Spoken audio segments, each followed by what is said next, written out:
حضور پاک صلی اللہ علیہ وآلہ وصحبہ وسلم نے گزشتہ امتوں کے بھی کچھ واقعات بیان فرمائے ہیں،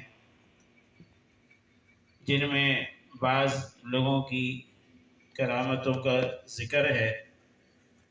انہی میں سے ایک واقعہ یہ حدیث شریف ہے جو حدیث کی صحیح کتابوں میں حدیث مشہور کے درجے کی ہے۔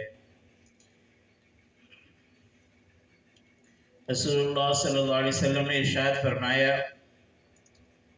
کہ تم سے پہلے لوگوں میں 3 آدمی سفر میں چلے،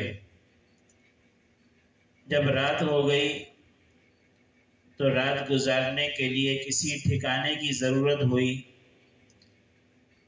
آخر اس ضرورت نے ان کو ایک غار کے اندر پہنچا دیا۔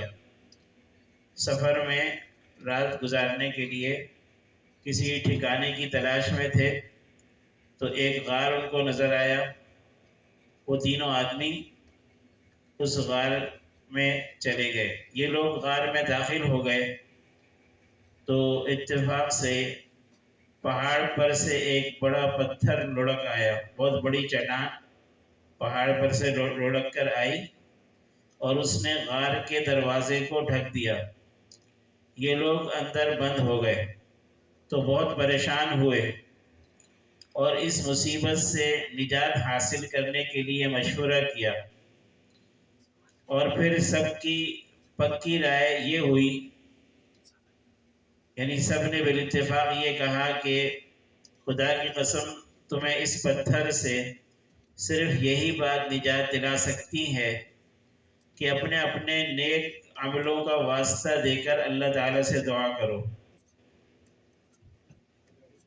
آدمی نے کوئی عمل خالص اللہ کے لیے کیا ہو تو اس کے واسطے سے اللہ سے دعا مانگنے کا ذکر ہے، اور اس کے واسطے سے اللہ تعالیٰ دعا قبول کر لیتے ہیں۔ تو ان لوگوں نے آپس میں کہا کہ اپنے اپنے نیک عملوں کا واسطہ دے کر اللہ تعالیٰ سے دعا کرو کہ اس مصیبت سے نجات دے۔ ان میں سے ایک شخص نے دعا شروع کی اور عرض کیا کہ اللہ تعالیٰ سے دعا میں یہ کہا کہ میرے ماں باپ بہت بوڑھے تھے، میں شام کے وقت ان سے پہلے دودھ نہیں پیتا تھا، یعنی اس وقت ان کے لیے غذا اور کھانا صرف دودھ تھا، تو یہ دودھ لے کر آتا تھا اور پھر پہلے ماں باپ کو پلاتا تھا پھر خود پیتا تھا۔ تو اللہ تعالیٰ سے عرض کر رہا ہے کہ ان سے پہلے میں دودھ نہیں پیتا تھا۔ ایک روز وہ ایک درخت کے سائے میں سو گئے تھے تو میں انہی کے پاس رہا، وہاں سے کہیں نہیں گیا، یعنی ماں باپ کا اتنا خیال کیا کہ ان کو اٹھایا بھی نہیں تاکہ ان کی نیند پوری ہو جائے، اور ان سے پہلے دودھ خود نہیں پیا۔ پھر جب شام کو دودھ نکالا بکری کا یا کسی جانور کا تو ان کے واسطے لے کر حاضر ہوا تو ان کو سوتا ہوا پایا۔ اب مجھے نہ یہ پسند ہوا کہ انہیں جگا لوں اور نہ یہ پسند ہوا کہ خود ان سے پہلے پی لوں۔ آخر میں ہاتھ میں پیالہ لیے کھڑا رہا اور ان کے جاگنے کا انتظار کرتا رہا یہاں تک کہ صبح ہو گئی۔ تب وہ جاگے اور اٹھ کر وہ شام کا دودھ پیا۔ اے الہ العالمین، اگر میں نے یہ سب آپ ہی کی رضامندی کے لیے کیا ہے تو آپ ہم سے پتھر کی اس مصیبت کو جس میں ہم مبتلا ہیں دور فرما دیجیے۔ اس کی دعا کے بعد وہ پتھر اس قدر کھل گیا کہ وہ غار سے نکل نہیں سکتے تھے، یعنی تھوڑا سا پتھر اپنی جگہ سے ہٹ گیا۔ پھر دوسرے شخص نے دعا شروع کی اور عرض کیا کہ اے اللہ، میرے چچا کی ایک لڑکی تھی جو تمام دنیا سے زیادہ مجھے محبوب تھی، میں نے اسے ورغلایا مگر وہ گناہ سے باز رہی اور میرا کہنا نہیں مانا، یہاں تک کہ قحط پڑا اور 1 سال بہت سخت قحط آیا تو وہ میرے پاس آئی اور اپنی تنگ دستی اور فقر کا حال بیان کیا میں نے اس کو بہت سا مال اس شرط پر دیا کہ وہ مجھے اپنے ساتھ خلوت کا موقع دے دے۔ تنگ دستی کی مجبوری میں اس نے مان لیا۔ جب میں اس پر پوری طرح قابو پا گیا تو اس نے کہا کہ تم کو یہ جائز نہیں کہ بدون حق کے اس مہر کو توڑو، اس مہر کو توڑو، یعنی اللہ کے حکم کے خلاف اس گناہ کو کرنا تمہارے لیے جائز نہیں۔ تو یا اللہ مجھ پر آپ کا خوف غالب ہو گیا اور میں اس حرکت سے باز آ گیا۔ میں نے اس کو بھی چھوڑ دیا اور سب مال بھی اسی کے پاس رہنے دیا۔ اے اللہ اگر میں نے یہ سب آپ کی رضا کے لیے کیا تھا تو آپ ہم سے اس مصیبت کو دور فرما دیجئے۔ اس کی دعا کے بعد وہ پتھر اور کھل گیا، مگر پھر بھی یہ لوگ نکل نہیں سکتے تھے۔ فرمایا پھر تیسرے شخص نے دعا کرنا شروع کی اور عرض کیا کہ الہ العالمین، میں نے چند مزدوروں کو اجرت پر رکھا تھا، جب وہ کام پورا کر چکے تو میں نے سب کو ان کی مزدوریاں دے دی، سوائے اس شخص کے کہ وہ مزدوری کو کم سمجھ کر یا یہ سوچ کر کہ بعد میں لے لوں گا، اپنی مزدوری چھوڑ کر چلا گیا۔ میں نے اس کی مزدوری سے کاروبار شروع کر دیا، حتیٰ کہ اس کی مزدوری سے بہت کچھ نفع ہوا اور اس سے بہت مال و دولت حاصل ہوا۔ کچھ عرصے کے بعد وہ آیا اور مجھ سے کہا کہ اے اللہ کے بندے، میری مزدوری مجھے دے دے۔ میں نے کہا کہ یہ جو کچھ مال تم دیکھ رہے ہو، اونٹ، بکریاں، غلام وغیرہ، یہ سب تمہاری ہی مزدوری ہے۔ وہ یہ سن کر کہنے لگا اے اللہ کے بندے، تو مجھ سے مذاق کرتا ہے، میں اس کو نہیں مانتا، میں تو صرف اپنی مزدوری چاہتا ہوں۔ میں نے کہا نہیں، میں مذاق نہیں کرتا، یہ سب کچھ مال و دولت تیری ہی مزدوری سے کاروبار کر کے حاصل ہوا ہے، اس لیے واقعی یہ سب کا سب تیرا ہی مال ہے۔ تو اس نے سب کا سب مال لے لیا۔ اے اللہ اگر میں نے یہ صرف آپ کی ہی رضا کے لیے کیا ہے تو آپ اس مصیبت کو جس میں ہم مبتلا ہیں دور فرما دیجیے۔ اس کی دعا کے بعد وہ پتھر غار کے اوپر سے ہٹ گیا اور یہ تینوں نکل کر چل دیے۔ یہ حدیث بخاری شریف اور مسلم شریف میں مذکور ہے۔ تو اس سے ایک تو کرامت بھی ثابت ہوئی کہ اللہ تعالیٰ نے ان کی دعا سے بہت بڑا پتھر اپنی نیک اعمال کو یاد کرنے کی وجہ سے ان کی دعا سے وہ پتھر ہٹا دیا، اور دوسرا یہ جو اعمال انہوں نے کیے، ان اعمال کی افضلیت اور ان کا بڑا عمل ہونا یہ بھی ثابت ہوا، اور یہ بھی ثابت ہوا کہ اپنے اعمال کے وسیلے سے اللہ سے مانگنا چاہیے۔ اور اسی طرح کسی اللہ کے ولی کے طفیل اور خاص طور پر حضرت خاتم النبیین صلی اللہ علیہ وآلہ وسلم کے طفیل میں مانگنا اور ان کے وسیلے سے مانگنا، یہ سب ذرائع ایسے ہیں کہ جن سے دعا قبول ہوتی ہے۔ حضور صلی اللہ علیہ وسلم کا ارشاد ہے کہ بہت سے پراگندہ حال، غبار آلود، پھٹے کپڑوں والے، جن کا عام طور سے لوگوں کے ہاں کوئی خیال نہیں کیا جاتا، ایسے ہیں کہ اگر اللہ تعالیٰ پر بھروسہ کر کے کسی کام کے ہونے پر قسم کھا بیٹھیں تو اللہ تعالیٰ اسے پوری فرما دیں گے۔ یعنی اللہ کے ہاں وہ ایسے مقبول ہیں کہ بظاہر دنیا میں لوگ ان کو کوئی اہمیت نہیں دیتے، لیکن اللہ کے ہاں ایسے مقبول بندے ہیں وہ کہ اگر وہ اللہ پر قسم کھا کر کہہ دیں کہ خدا کی قسم اللہ ایسا کرے گا تو اللہ ویسا کر دے گا، یعنی ان کی قسم کو اللہ پورا کر دے گا۔ اور حضور صلی اللہ علیہ وسلم نے اس چیز اور اس چیز، یعنی معمولی یا بڑی چیز، بلکہ بڑے سے بڑے کام میں بھی کوئی فرق نہیں فرمایا، یعنی وہ چھوٹے سے کام کے لیے دعا کریں یا بڑے کام کے لیے، اللہ تعالیٰ ان کی دعا کو ضرور قبول کر لیتے ہیں۔ اللہ کے ایسے مقبول بندے ہیں۔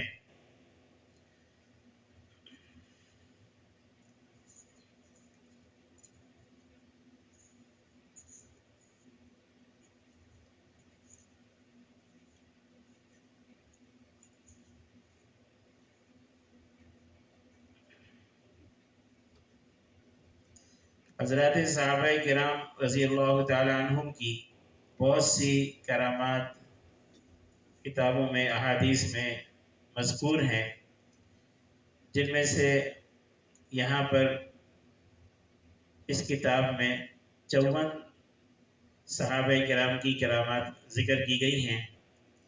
ان میں سے کچھ کرامات سن لیں۔ ایک مرتبہ حضرت ابوبکر صدیق رضی اللہ تعالیٰ عنہ اپنے گھر میں مہمانوں کے ساتھ کھانا تناول فرما رہے تھے، تو اللہ تعالیٰ کی طرف سے اس کھانے میں برکت کا یہ ظہور ہوا۔ ایک صاحب کا بیان ہے کہ خدا کی قسم ہم کوئی لقمہ نہیں اٹھاتے تھے، یعنی مہمان بھی موجود تھے اور حضرت ابوبکر صدیق رضی اللہ تعالیٰ عنہ بھی تھے، کھانا تناول فرما رہے تھے۔ تو ایک صاحب کا بیان ہے کہ خدا کی قسم ہم کوئی لقمہ نہیں اٹھاتے تھے مگر وہ نیچے سے اور زیادہ بڑھ آتا تھا، یعنی اور کھانا بڑھ جاتا تھا۔ جو لقمہ اٹھاتے تھے نیچے سے اور بڑھ جاتا تھا، یہاں تک کہ ہم سب شکم سیر ہو گئے اور کھانا اس سے زیادہ ہو گیا جتنا پہلے تھا۔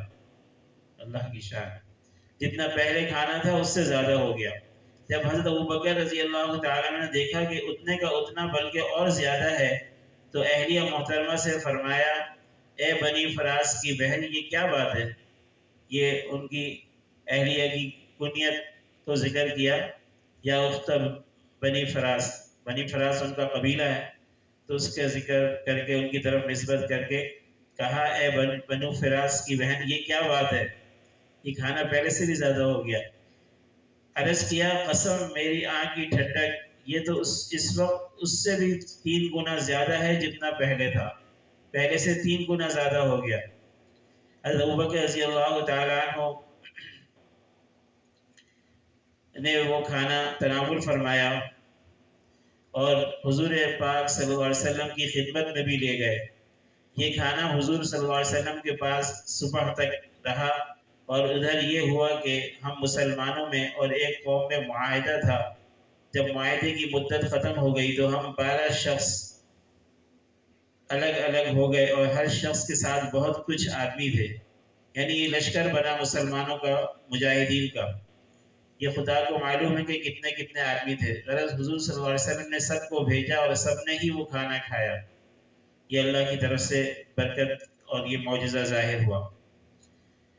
حضرت عبداللہ ابن عباس رضی اللہ تعالیٰ عنہ کی روایت ہے کہ حضور اقدس صلی اللہ علیہ وسلم نے حضرت ابو موسیٰ اشعری رضی اللہ عنہ کو فوج کے ایک دستے پر سمندر میں امیر مقرر فرمایا۔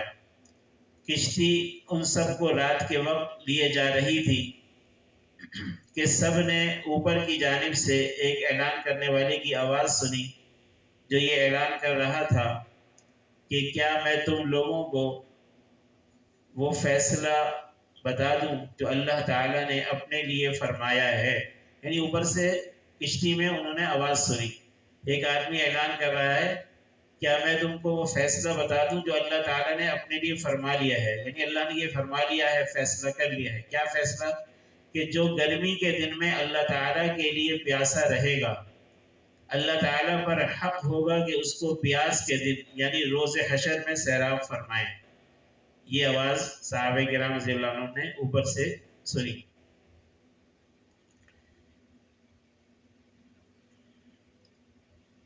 حضرت انس رضی اللہ تعالیٰ عنہ کے پاس کچھ زمین تھی، اس زمین میں کام کرنے والے نے زمین کے خشک ہونے کی شکایت کی کہ زمین میں بارش نہیں ہو رہی اور خشک ہو گئی۔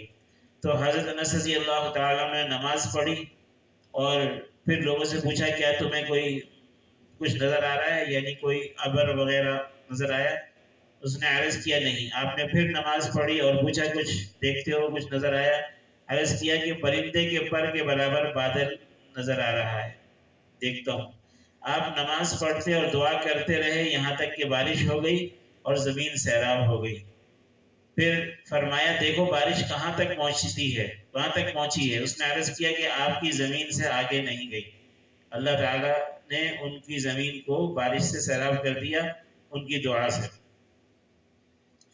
حضرت عبداللہ ابن ام مکتوم رضی اللہ تعالیٰ عنہ جو نابینا صحابی تھے، بالکل نابینا تھے، آپ صلی اللہ علیہ وسلم نے ان کو مؤذن مقرر فرمایا تھا، جیسے کہ حضرت بلال حبشی رضی اللہ تعالیٰ عنہ مؤذن تھے تو یہ بھی مؤذن تھے۔ تو ابن سعد نے حضرت عبداللہ ابن عمر رضی اللہ تعالیٰ عنہ کی روایت نقل کی ہے کہ ابن مکتوم فجر کے وقت کو ٹھیک معلوم کر لیتے تھے، جیسے ہی فجر کا وقت ہوتا ان کو پتہ چل جاتا تھا، کبھی خلاف نہ کرتے تھے، یعنی کبھی بھی ایسا نہیں ہوا کہ فجر کا وقت ان کو پتہ نہ چلے، حالانکہ بالکل نابینا تھے۔